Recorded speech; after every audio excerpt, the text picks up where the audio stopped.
Vriende, baie dankie dat jy by ons program inskakel. So bly om elkeen van julle te bedien. Vandag praat ek en Neil oor baie interessante onderwerp. Ons praat oor die laaste gelowiges wat op hierdie aarde sal wees. Tydens die groot verdrukking, né? Ja, okay. Die laaste gelowiges en hoe God tot op die laaste probeer dat mense gered moet word. Want dit is God se hele plan. Hy wil hê dat genade. Hy wil hê dat niemand verlore moet gaan nie. Ja, maar hierdie is nou die laaste. Ja, om te dink baie mense gaan agterbly by die wegraping, maar ook dat baie mense in die groot verdrukking gaan sterwe sonder genade, maar ook dat daar massas tot bekering gaan kom. Ja, maar dan sal hulle moet sterwe. Interessant dat God so ver gaan dat daar altyd predikers is. Ja, altyd te lig. Ek en jy preek nou oor die sosiale media, oor die televisie en waar ons kom preek ons, of het oor radio is, en of het in die kerk is, of het in die straat is, preek ons. Maar om te dink dat God het van die vroegste tye mense gehad wat sy lig was. Het was Abraham gewees, het was Moses gewees. Die rigters op 'n stadium. Die rigters. Die kerk was natuurlik die lig van God. Die Bybel noem dit die 7 kandelaars. Ja. En in die groot verdrukking is dit die 144.000 predikers, die Joodse predikers. Ja, en die 2 manne wat ook gaan preek. Die 2 manne wat ook gaan preek, maar hulle almal gaan op 'n stadium weggeraap word hemel toe, daai predikers, né? Ja, en nou is dit die laaste. En nou is dit die laaste, asof God op die laaste, en in hierdie hoofstuk moet 'n engel gebruik. Dit moet nou 'n gesig wees as 'n engel begin preek. Ja, as hulle nou nie meer na die mense wou geluister het nie, nou kom die engel. En dat God selfs in Openbaring vir ons vertel dat hy 'n engel stuur. Nou, hoe gaan dit lyk, 'n engel wat in die lug gaan vlieg en gaan preek? Ja, hy sê in vers 1, en ek het gesien, en kyk, die lam staan op die berg Sion, en saam met hom 144.000 met sy naam, en die naam van sy vader op hulle voorhoofde geskrywe. Ja, die lam is mos nou Jesus wat op die berg Sion is, en saam met hom die 144.000, Ja. en om te dink dat hulle is nou almal in die hemel. Hulle staan nou daar in die hemel, en hulle sing toe nou 'n lied, wat niemand kan ken nie, die 144.000 sing 'n lied. Ek en jy het mos ook 'n lied. Party mense sing maar sommer hierdie ou wêreldsliedjies. Ek wil nou nie 'n paar voorbeelde noem hierdie, ek dink dit is gepas nie. Maar 'n mens sing dit wat in jou hart is. En dit is by aanbidding ook so. 'n Mens sing wat in sy hart is. Partykeer sing ons, maar dis nie in die hart nie. Maar in die hemel sal ons net sing as dit in die hart is. En dit is baie duidelik, want hierdie vers 3 sê, van Openbaring, hy praat over die lied wat hulle sing, en die geluide in die hemel, die massive, ek wil sê gospelfees, daar's geen gospelfees soos dit wat in die hemel gaan plaasvind. Ja. En niemand kon daai lied leer nie, maar lees jy vir ons vers 3. En hulle het 'n nuwe lied gesing voor die troon en voor die 4 lewende wesens en die ouderlinge. En niemand kon die lied leer nie, behalwe die 144.000 wat van die aarde vrygekoop is. Soos niemand kan daai lied sing nie, behalwe die 144.000, want hulle gaan dit sing omdat hulle dit kan sing. Ja. En dis hoe ons ook in die kerk moet sing. Ons moet net iets sing as ons dit kan sing. Wat ek bedoel met kan sing is nie of jy die liedjie verstaan of Afrikaans of Engels. Wat ek bedoel met kan, is dit 'n werklikheid in jou hart. Ja. Partykeer gaan dit nie oor hoe die liedjie beruimd is of hoe hy sy toonleer is of hoe sy note gaan of sy ritme nie. Dit gaan of jy dit kan sing omdat jy dit uit jou hart kan sing. Dit is Ek het al baie keer gesien mense wil net liedjies sing omdat hulle 'n mooi dientjie het of 'n mooi dit of 'n mooi ritme. Maar jy moet dit sing omdat dit vir jou 'n realiteit is. En hierdie 144.000 het God groot gemaak. Maar miskien net eers so 'n bietjie 'n eienskap van die 144.000. Hulle word genoem eerstelinge. Ja. En miskien wil jy iets daaroor sê oor eerstelinge. Ja, eersteling sê mos as 'n tweedeling en daar's 'n derdeling. Hierso sê hy verder in die hoofstuk sê hy die oes het oorryp geword. En oes wat nou oor is. Ja, dis die laaste stuk van die oes wat afgehaal word.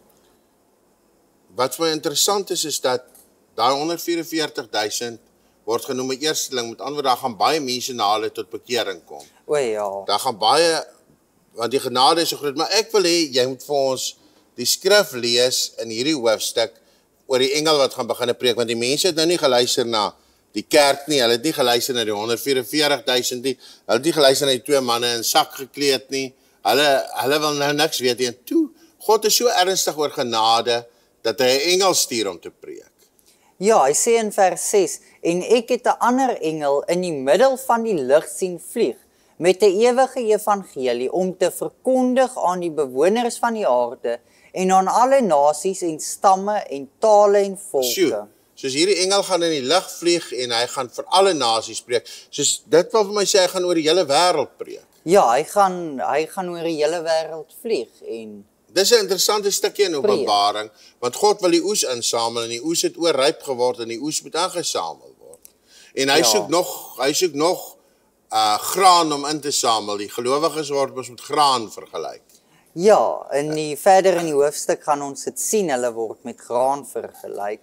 Ja, is interessant dat die ongelowiges word met wyn vergelyk. Dis nou maar net interessant. Ja, en die wyn gaan ook geoes word. Ja, hulle word ook geoes, maar hulle word vertrap. Want in die ou tyd het hulle mos wyn in 'n pars kuip gegooi, en dat hulle op getrap, die druiwe het hulle mos op getrap om met wyn te maak. Ja. En dit is die slag van Armageddon, hulle gaan geoes word om vertrap te word. Maar kom ons kan net daaroor praat. Dit is net interessant vir my hierdie engel wat gaan preek is nadat die 144.000 hemel toe geraap is. Ja, hy sê in vers 7, en hy het met 'n groot stem gesê, vrees God en gee hom heerlikheid, want die ure van sy oordeel het gekom, en aanbid hom wat in die hemel en die aarde en die see en die waterfonteine gemaak het.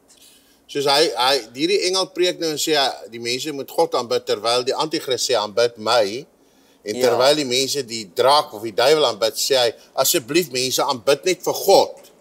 En dis asof hy vir 'n laaste keer preek, en ons praat met jou oor die laaste bekerings op die aarde, tydens die groot verdrukking natuurlik, en toe kom daar nog 'n engel, behalwe vir hierdie engel wat toe vlieg, was daar nog 'n engel, en ons praat net vandag met jou oor die laaste bekeringe, in daardie tydvak.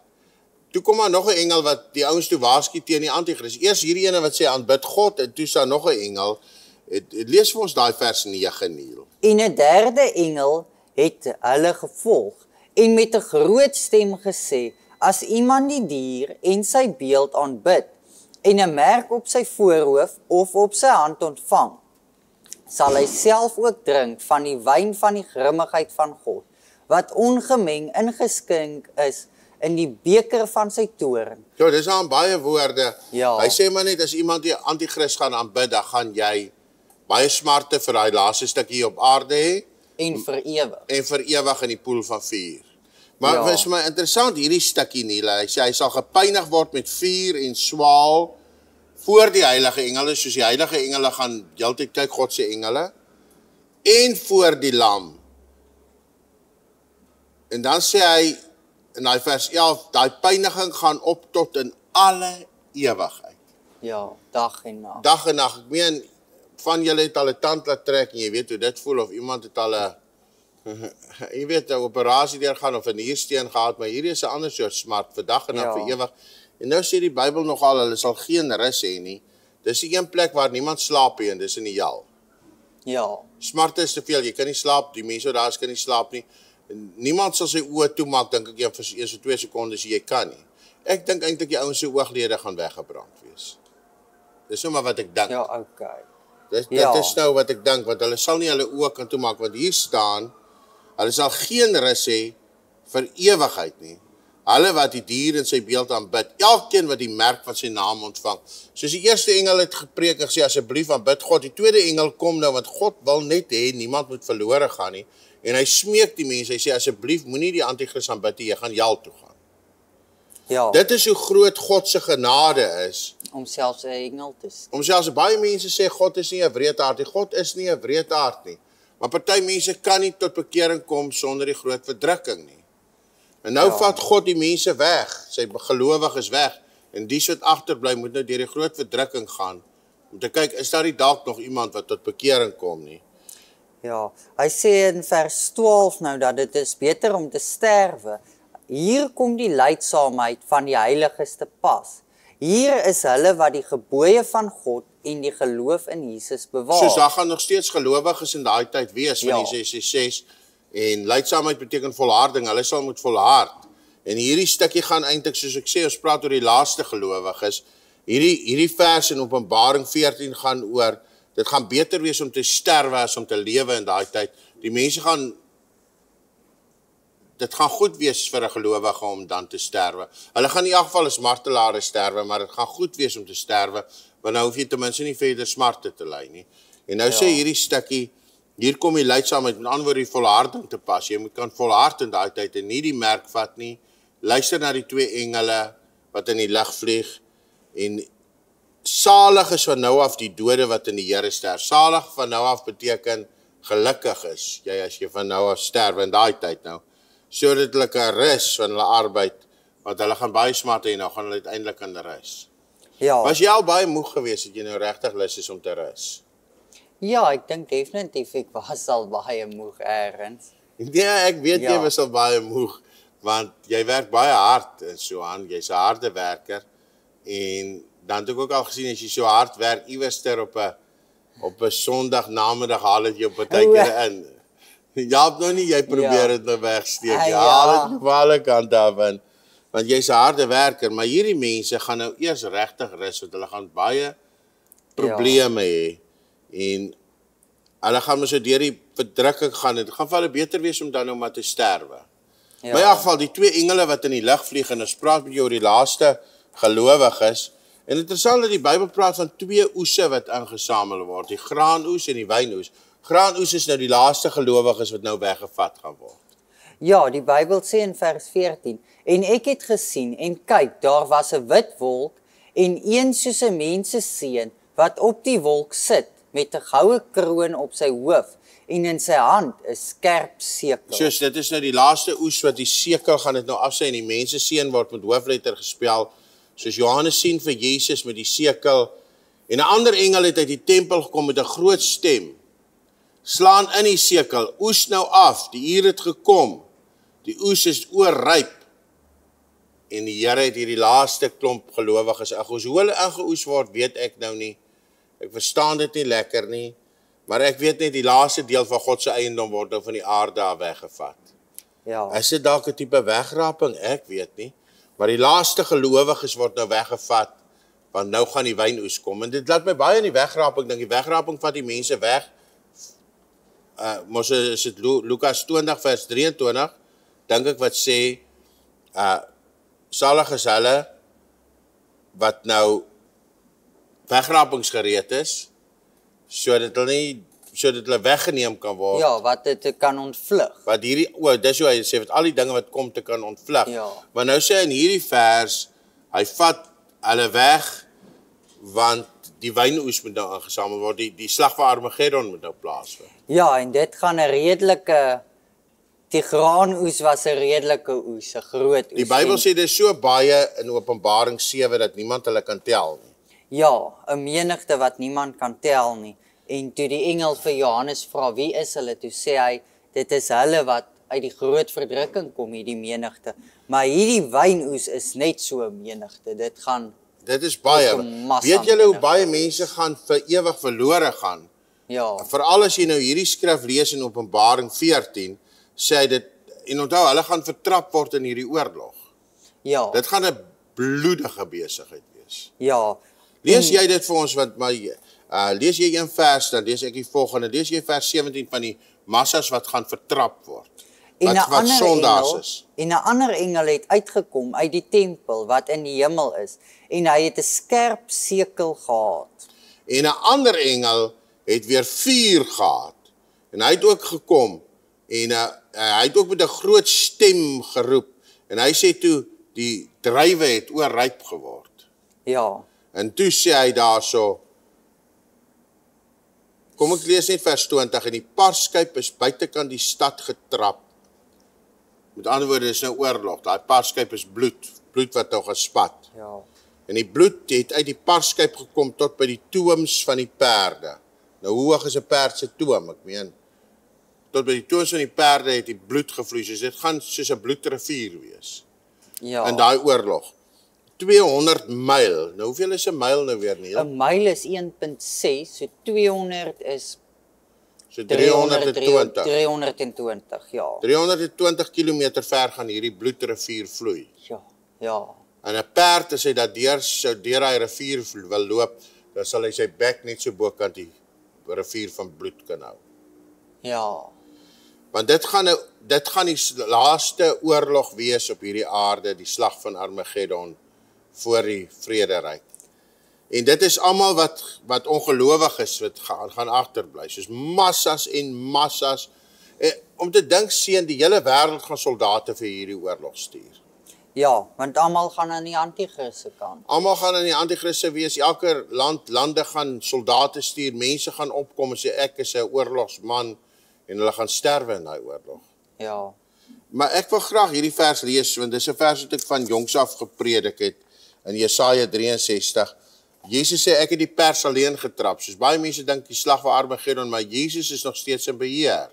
Hy trap die pers. Die dag van wraak is in my hart. Ek het volke vertrap. Vriende, dis eerder nou tyd om aan God se goeie kant te wees as in daardie dag. Ek het volke vertrap in my toorn en hulle dronk gemaak in my grimmigheid. Ek het hulle lewenssap op die aarde laat loop. Dis 'n verskriklike vers. En al wat hierdie oes sê is, laaste gelowiges wat ingesamel word en dis die einde van die groot verdrukking. Ja. Ja, ons het nou baie gepraat oor die anti-kris en die groot verdrukking en al hierdie goed. Ek dink dit was 'n baie lekker reeks om oor te gepraat het. En volgende keer dalk oor iets anders, maar nie om in my notas. Dis vir jou beskikbaar, stuur vir my die woord Openbaring. Hier's baie meer detail in hierdie notas. Stuur vir jou als en ek wil graag bid saam met ons gehoor. Ja. Vader, ek en Neil dra ons gehoor op aan U. Watter manier hulle ook al hierna mag luister, wil ek bid dat elkeen in sy hart sê, ek wil deel wees van God se oes, van die graanoes, maar nie die graanoes in die groot verdrukking nie. Ek wil nou al deur hom ingesamel word. Ek wil nie deel van die naoes wees nie. Die naoes is eers in die groot verdrukking. Ek wil nou al deel van sy oes wees, want God is 'n boer wat 'n groot oes soek. En die Bybel sê hy maak sy koring in die skuur bymekaar. En daardie doppies wat hulle kaf noem, word met onuitblusselike vuur verbrand. Onuitblusselik beteken dit word nooit hou daai vuur op nie. Here, ek wil nie deel van die doppies van die kaf wees nie. Ek wil deel van die koring wees. Daarom gee ek vandag, verklaar ek opnuut vandag, my hart en my lewe behoort aan U. Ek bid vir elkeen wat na hierdie woord luister en sê, ek wil ook my hart vir Jesus gee. Bid dat U elkeen se siel sal red in die naam van die Here Jesus Christus. Dat hy in elkeen se harte hongerte sal sit om sy hart vir U te gee. Om 'n oorgawe aan U te maak. Ek pleit die bloed van Jesus oor hulle. Vriende, elkeen in hierdie plek wat na hierdie woord luister, wil ek aanmoedig om jou saak met God reg te maak. As jy nie op die plek is waar jy die Here dien nie, wil ek jou aanmoedig om by 'n prediker te kom of by 'n gelowige te kom. Alle gelowiges is veronderstel om predikers te wees. Dis die waarheid. Almal van ons is predikers. Party is geroep om voltydse predikers te wees. Ander is geroep om by die bank of by die werk of op die plaas waar jy werk 'n prediker te wees. Maar ons is almal predikers. Kom by 'n gelowige uit en wat jou na die Here kan lei. Die tyd is min. Jy weet nie hoeveel tyd jy oor het nie en die dae is ernstig. En as jy gaan agterbly, wag daar vir jou groot smarte en ek wil dit maar net vir jou spaar. Ek gun geen mens die smarte van die groot verdrukking nie. En ek wil jou aanmoedig om jou saak met God te skik. En daar's geen beter tyd om dit te doen as nou nie. Dankie Here dat die Gees nou met mense praat in Jesus naam. Amen. As dit in jou hart is om ons bediening te ondersteun, wil ek jou aanmoedig om dit te doen. Sommer nou te doen vir my 'n WhatsApp te stuur om net te sê ondersteun en dan stuur ons vir jou ons besonderhede en sodoende help jy ons om nog meer te kan doen as wat ons tans doen. En dan Neil ons wagwoord. Tot volgende keer. We love you all. Bye. Bye.